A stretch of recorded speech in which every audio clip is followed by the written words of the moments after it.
மகரம். மகர ராசிக்கு ஒரு மேன்மையான ஒரு காலகட்டம் ஆரம்பிக்குது. இப்ப தற்போது 8ஆம் இடத்துல இருக்கிற ஒரு ராகுகேதுக்கள் 7ஆம் இடத்திற்கு வர்றாங்க. கடந்த 1.5 வருட காலமாக மகர ராசிக்கு எந்த விதமான நல்ல பலன்களும் நிச்சயமா நடக்கவே இல்லை. இந்த நல்ல பலன்கள் அப்படின்றது வந்து ஒரு 8ஆம் இடத்துல ராகுகேதுக்கள் இருக்கும்போது இதான ஒரு அமைப்பு நடக்கும்.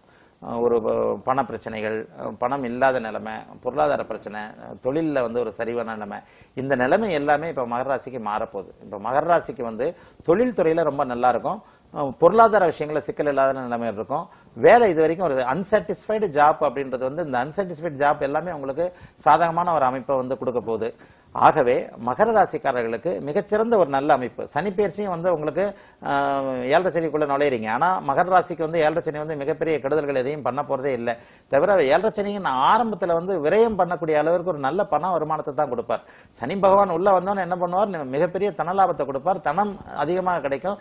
ஆனா அந்த தனத்தை உபயோகப்படுத்த முடியாத அளவிற்கு அதன் மூலமா செலவு வச்சு அடாடா இவ்வளவு காசு வந்தும் நம்ம வந்து கையில வந்து வச்சுக்க முடியாம பிடிச்சுக்க முடியாத ஒரு நிலைமை ஆகி போச்சே அப்படின்ற ஒரு எண்ணங்களை தான் வந்து மகர ராசிக்கு கொடுப்பாரே தவிர மகரத்திற்கு சாதகமற்ற கெடுபலன்கள் சொல்வதற்கு எதுவும் இல்லை.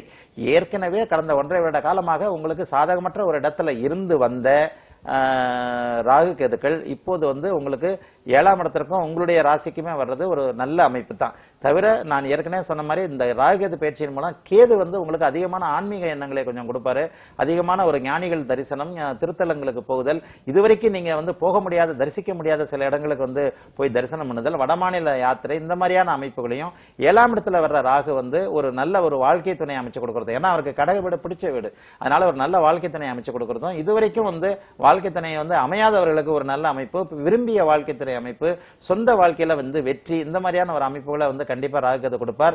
7.5 சனியை பார்த்து ஒன்னும் பெருசா இது நினைக்க வேண்டாம். மகர ராசிக்கு வந்து 7.5 சனி வந்து கெடுதல்கள் எதையும் செய்வதற்கு அவரே ராசிநாதன் என்பதனால வாய்ப்புகள் இல்லை.